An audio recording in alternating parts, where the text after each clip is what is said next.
नमस्कार दोस्तों, जय हिंद, वंदे मातरम। आज तक पॉलिटिकल चैनल पर आप सभी का स्वागत है। आज जानेंगे कर्नाटक विधानसभा सीट का ओपिनियन पोल। जैसा कि कर्नाटक में विधानसभा की 224 सीटें। पिछले चुनाव की बात की जाए तो Bharatiya Janata party, Congress party, JDS के बीच कड़ा मुकाबला देखने को मिला था। अगर आज चुनाव हो तो कर्नाटक में किसकी सरकार बनेगी? मई 2023 के दौरान कर्नाटक में विधानसभा चुनाव होने हैं। ऐसे में अगर आज चुनाव हो तो कर्नाटक में किसकी सरकार बनेगी? तो दोस्तों, ओपिनियन पोल में आगे बढ़े इससे पहले हमारे चैनल को सब्सक्राइब कर दे और लाइक करना न भूले। तो आइए जानते हैं ताज़ा सर्वे के अनुसार किस पार्टी को कितनी सीटें मिल सकती है। अगर बेलगाम और बालकोट की बात की जाए तो जहां पर विधानसभा की 25 सीटें, 25 में से भारतीय जनता पार्टी को 13 सीट मिल सकती है, कांग्रेस पार्टी को 11 सीट मिल सकती है, जेडीएस को भी 1 सीट जहां से मिल सकती है। कर्नाटक विधानसभा सीट के ओपिनियन पोल में आगे बढ़ते हैं। आप जानते हैं बीजापुर गुलबर्ग सीट के बारे में, जहां पर विधानसभा की 21 सीटें, 21 में से भारतीय जनता पार्टी को 10 सीट मिल सकती है, कांग्रेस पार्टी को भी 10 सीट मिल सकती है, जहां से भारतीय जनता पार्टी कांग्रेस के बीच कड़ा मुकाबला देखने को मिलेगा। 1 सीट जेडीएस को भी मिल सकती है। दोस्तों, कमेंट कर बनाए आपके अनुसार किस पार्टी की सरकार कर्नाटक में बन सकती है। आप जानते हैं मैसूर चामराजनगर विधानसभा सीट के बारे में, जहां पर विधानसभा की 15 सीटें, 15 में से भारतीय जनता पार्टी को बिल्कुल भी सीट नहीं मिलेगी। वही कांग्रेस पार्टी को 13 सीट मिल सकती है, जेडीएस को 2 सीट मिल सकती है। इस प्रकार 61 विधानसभा सीट में से भारतीय जनता पार्टी को 23 सीट मिल सकती है, कांग्रेस पार्टी को 34 सीट मिल सकती है, जेडीएस को 4 सीट मिल सकती है। जहां कांग्रेस पार्टी जहां पर बढ़त बनाए हुए है। दोस्तों, अगर सब्सक्राइब करना भूल गए हो तो नीचे दिखाई दे रहे सब्सक्राइब बटन पर क्लिक करें।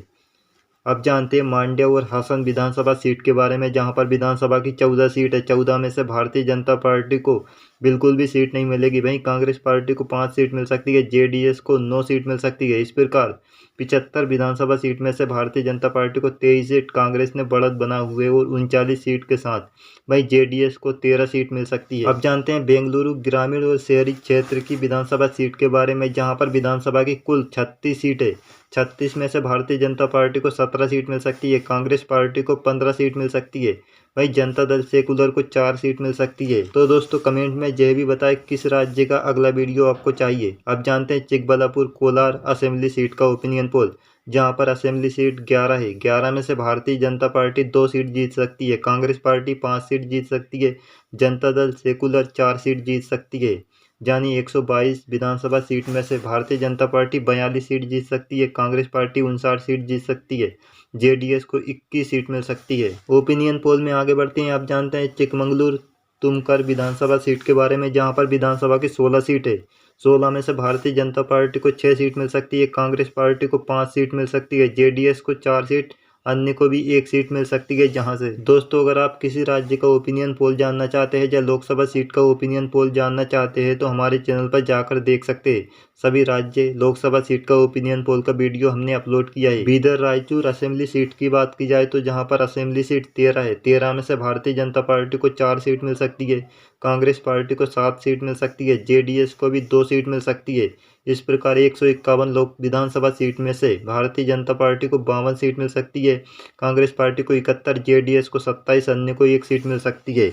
यानी कांग्रेस पार्टी लगातार बढ़त बनाए हुए है। Karnataka assembly seat opinion poll में आगे बढ़ते हैं। आप जानते हैं कोप्पल गडक विधानसभा सीट का ओपिनियन पोल, जहां पर विधानसभा की 9 सीट है, 9 में से भारतीय जनता पार्टी को 6 सीट मिल सकती है, कांग्रेस पार्टी को 3 सीट मिल सकती है, अन्य को बिल्कुल भी सीट जहां से नहीं मिलेगी।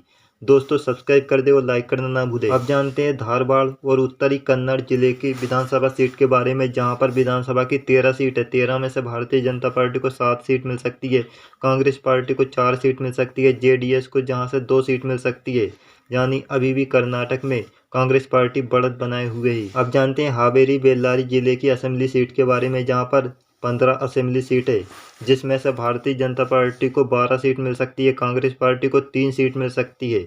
यानी 198 सीट में से भारतीय जनता पार्टी को 84, कांग्रेस पार्टी को भी 84। यानी भारतीय जनता पार्टी कांग्रेस के बीच जहां पर कांटे की टक्कर देखने को मिल रही है। भाई जनता दल सेकुलर को 29 सीट, अन्य को 1 सीट मिलती हुई दिखाई दे रही है। ओपिनियन पोल में आप जानते हैं चित्रदुर्ग दावणगिरी असेंबली सीट के बारे में, जहां पर 14 असेंबली सीट है, जिसमें से भारतीय जनता पार्टी को 9 सीट मिल सकती है, कांग्रेस पार्टी को 3 सीट मिल सकती है, जनता दल सेकुलर को 1, अन्य को भी 1 सीट मिल सकती है। यानी 212 विधानसभा सीट में से भारतीय जनता पार्टी को 93, कांग्रेस पार्टी को 87, जेडीएस को 30, अन्य को 2 सीट मिलती हुई दिखाई दे रही है। अब जानते हैं कर्नाटक ओपिनियन पोल के हिसाब से किस पार्टी को कितने वोट शेयर मिल सकते हैं। भारतीय जनता पार्टी की बात की जाए तो 38% वोट शेयर मिल सकता है। वही कांग्रेस पार्टी को 36% वोट शेयर मिल सकता है, यानी कांग्रेस पार्टी के मुकाबले भारतीय जनता पार्टी को 2% ज़्यादा वोट शेयर मिलेगा। वहीं जनता दल सेकुलर को 20% वोट शेयर मिल सकता है। अन्य की बात की जाए तो अन्य को 6% वोट शेयर मिलेगा। आखिर में जानते हैं शिमोगा उडुपी विधानसभा सीट के बारे में, जहां पर विधानसभा की 12 सीट है। यानी 12 विधानसभा सीट में से भारतीय जनता पार्टी को 8 सीट मिल सकती है, कांग्रेस पार्टी को 4 सीट मिल सकती है। इस प्रकार 224 विधानसभा सीट में से भारतीय जनता पार्टी को 101 विधानसभा सीट मिल सकती है, कांग्रेस पार्टी को 91 सीट मिल सकती है, जेडीएस को 30 सीट मिल सकती है। अन्य की बात की जाए तो अन्य को भी 2 सीट मिल सकती है। यानी कर्नाटक विधानसभा सीट की बात की जाए तो कुल 224 विधानसभा सीट है, जिसमें से बहुमत के लिए 113 विधानसभा सीट होना आवश्यक है। यानी कर्नाटक में किसी भी दल को बहुमत नहीं मिलेगा। जनता दल सेकुलर जिस पार्टी की तरफ होगा उस पार्टी की सरकार कर्नाटक में बन सकती है।